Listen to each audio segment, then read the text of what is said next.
This channel does not promote any violent, harmful, or illegal activities. All content provided by this channel is meant for an educational purpose only.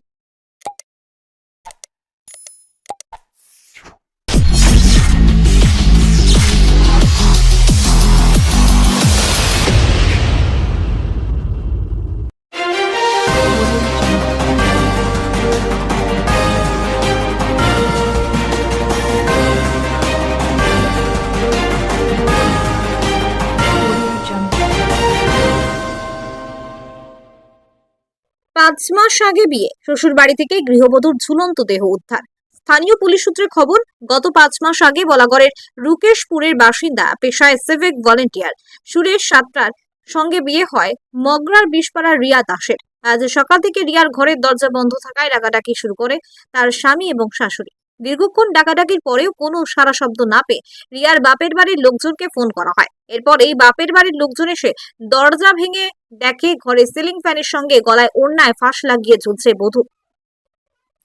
এরপরই তাকে সেখান থেকে উদ্ধার করে জিরাট হাসপাতালে নিয়ে গেলে চিকিৎসক মৃত বলে ঘোষণা করেন। খবর পেয়ে ঘটনাস্থলে হাজির হয় বলাগড় থানার পুলিশ। দেহ উদ্ধার করে ময়না তদন্তে পাঠায়।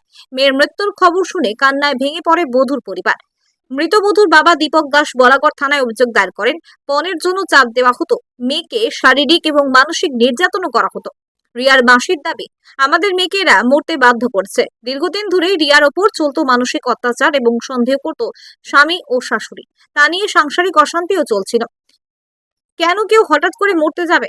বাড়িতে মা আর ছেলে ছাড়া কেউ নেই। আমাদের প্রশ্ন, দীর্ঘক্ষণ ধরে কেন দরজা বন্ধ ছিল? কেন প্রতিবেশীদের ডেকে দরজা ভেঙে তাকে হাসপাতালে নিয়ে যাওয়া হয়নি? আগেই যদি তাকে হাসপাতালে নিয়ে যাওয়া হতো তাহলে মেয়েটা হয়তো বেঁচে থাকতো। যদিও শ্বশুরবাড়ির বিরুদ্ধে ওঠা অভিযোগ অস্বীকার করে রিয়ার শাশুড়ি শোভা সাতরার দাবি, বিয়ের পর থেকে সাংসারিক অশান্তি লেগে থাকতো দুজনের। গতকাল বৌমা কুন্তিঘাটের কারখানায় কাজে গিয়েছিল। বাড়িতে দীর্ঘক্ষণ ফিরছে না দেখে রাতে ছেলে ফোন করে। বৌমা জানায় তার ফোনে রিচার্জ ছিল না, তাই সে ফোন করতে পারেনি। এ নিয়ে দুজনের মধ্যে বচসা হয়। আজ সকালে ছেলে মাঠে গিয়েছিল। হুগলি গ্রামের পুলিশের ডিএসপি ক্রাইম অভিজিৎ সিনহা মহাপাত্র জানান, একটা অস্বাভাবিক মৃত্যুর ঘটনা ঘটেছে। দেহ উদ্ধার করা হয়েছে। আগামীকাল অর্থাৎ সোমবার ম্যাজিস্ট্রেটের উপস্থিতিতে দেহ ময়না তদন্ত। এখনো কোনো অভিযোগ হয়নি, তদন্ত চলছে। ব্যুরো রিপোর্ট, আমার কলকাতা নিউজ। ভাঙতে পারছে না, খুলতে পারছে না, তাহলে ওর বাপ এসে, মেয়ের বাবা এসে দরজা ভাঙবে? কারণ পাড়ায় 5 জন আরও যে একা পারছে না, পাড়ায় 5 জনকে ডেকে নেবে তো নাকি? হ্যাঁ, এটাই তো হিসাব। আর যদি না ডাকে তাহলে মেয়ের বাবার জন্য ওরকম করছে কেন? তাহলে সে মানে কথাটা এটাই আমার বলার, আর কিছু না। কথাটা আমার বুঝে যান, হিসাবটা হচ্ছে এই জায়গায় যে মেয়ের বাবার জন্য অপেক্ষা কেন করছে? তাহলে নিজেরা 5 একা পারছে না, যেহেতু কোনো ভারী জিনিস হোক, যাই হোক, সৎ হয়। অতীতে কখনো শুনেছেন যে এরকম কোনো সমস্যা হয়েছে এই বাড়িতে? মেয়ের আগে পা ভেঙে দিয়েছিল। এর আগে মেয়ের কালকে রিয়া ডিউটি গেছিল, সকালবেলা নাকি ঘরে খিল দিয়েছে, সুভাষ মাঠে গেছে, রিয়া সকালে ডিউটি যাবে, খিল খুলছে না, মারা গেছে। এইসব আমি সেই কথা শুনে এলাম। কিভাবে মারা গেছে শুনলাম? গলায় জড়িয়ে দিয়েছে, ঘরের ভেতরে? ঘরের ভেতরে গলায় জড়িয়ে দিয়েছে।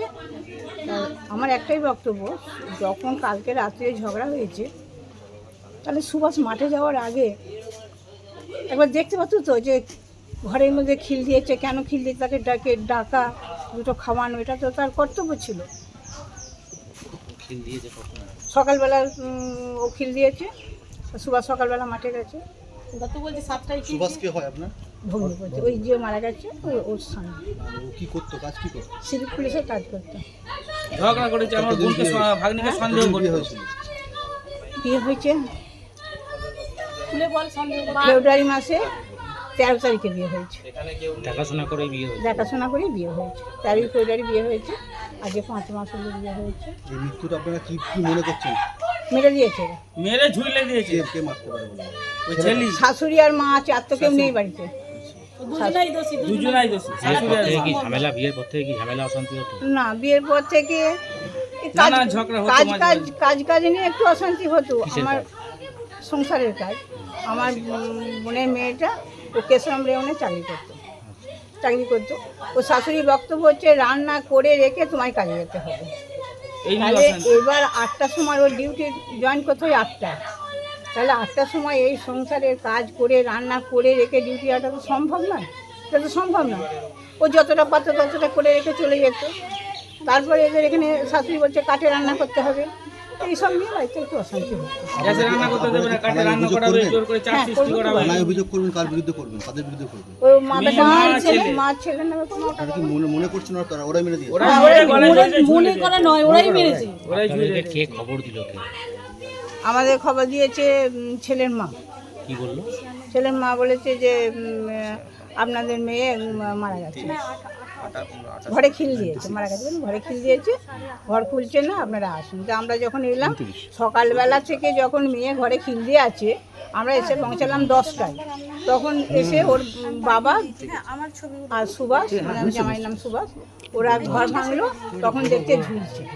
কিচ্ছু ঘটনা হয়নি, কোনো ঝগড়া নেই, কোনো ঝাঁটি নেই। কালকে হঠাৎ কাজে গেল 10টার সময়, ডিউটি গেছিল, সকালে ডিউটি গেছিল। আমার ছেলে বলছে তুমি ডিউটি গেছে, দিয়ে 10:30টার সময় প্রত্যেকদিন আসে, বাড়িতে ঢোকে, কুন্তিঘাটে বাড়ি ঢোকে, চান করে, এবার আসে 10:30টা বেজে যায়। দিয়ে ছেলে অতক্ষণ পর্যন্ত অপেক্ষা করেছে, দিয়ে দিয়েতে গেছিলো ওই 20তলায় গেল। 20তলা থেকে এসে বলছে মা বৌমা ফোন করিনি রিয়া? বলছি না তো, কই ফোন করিনি। যে আমি বলছি তাহলে ফোন করিনি, তুই একবার ফোন করতো বাবা। তখন ও এবার ফোন করেছে 12টার সময়, যে তুমি কোথায়? বলছে কেন, তোমার কি কোনো সন্দেহ হচ্ছে? আমি বলছি সন্দেহ হচ্ছে, আমার ফোন করতেই আমার দরকার নেই, ফোন করা যায় না, কী হয়েছে তুমি ফোন করলে না? আমার ফোনে পয়সা নেই। বলছে তোমার ফোনে পয়সা নেই, এখন সবাইকারই তো ফোনে ফ্রি কল, তাহলে তুমি একটা কল করতে পারতে, তা কারোর কাছে যে আমি এরকম ডিউটি হয়েছে, আমার চিন্তা করছি। এই সামান্য ওর মাথায় আগুন হয়ে যায়, দেখুন মাথায় গরম হয়ে যায়, ওষুধ আছে ভেতরে, মাথা গরম হয় ওষুধ আছে। বিআইকে আমি বলছি, বিআই মশাই আপনি বললেন না মাথা গরম হয়। তারপরে কি হয়েছে আজকে? কি হয়েছে বলুন? আজকে কিছু নাই, সকাল আমি রাত্রিবেলা খেতে দেখেছি, চান করে নিয়েছি, মাথার মধ্যে তো গরম উফ, আমি বুঝতে পারছি না। ছেলে কোথায় ছিল তখন? ছেলে 20তলা, 20তলা থেকে এলাম। আমি বলছি দেখ না বাবা, বৌমা কথা বলতে বলতে ঘরে পাবা দিল, সঙ্গে সঙ্গে আমি বলছি ফোন কর, ঘর খুলছে না, দিয়ে ধাক্কা দিচ্ছি, কথা বলছে আমার সঙ্গে, আমার সঙ্গে কথা বলছে। তো আমি বসে আছি, চুপ করে বসে থাকি, আমাকে একটু মাথা ঠান্ডা করতে দিন, আমি বেরোচ্ছি। এবার আমি কি করে জানবো, আমি ভাত রান্নাতে চলে গেছি। ঘরে খিল দিয়েছে, মানুষ না মরলেও ঘরে খিল দিলে তো ভাঙার চেষ্টা করে। ভাঙা আমি কথা, আমি বেরোচ্ছি, ঘরে খিল দিয়েছি, আমি নিজে না ক্ষমতা থাকলেও 5 জনকে ডেকে নিয়ে যাওয়া না। তারপর কি হলো বলুন? তারপরে কি হলো? হঠাৎ করে দরজা কে খুললো? দরজাটা খুললো, আমি তখন আমি বলছি তা খিল দিয়েছে কেন, খোলো, ভাত না পাতে হবে, ছেলে ডিউটি আছে, তরকারি করবো, তাই কোনো মতে ঘর খুলবে না। দিয়ে সঙ্গে সঙ্গে ছেলে 20তলা থেকে বাড়ি এলো, সঙ্গে সঙ্গে আমরা বিআই ঢুকলো, তখন ধাক্কা দিয়ে খুলছি, তখন দেখছি নেই। কি অবস্থায় ছিল? হ্যাঁ, উপরে দড়ি দিয়ে ওড়না দিয়ে ঝুলেছে। কত বছর বিয়ে হয়েছে? কাপড় দিয়ে ঝুলেছে। কত বছর বিয়ে হয়েছিল? এই 5 মাস হবে।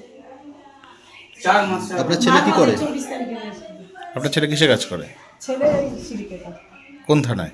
বলা গেল। বলাগড় থানায়। কতদিন ধরে কাজ করছে?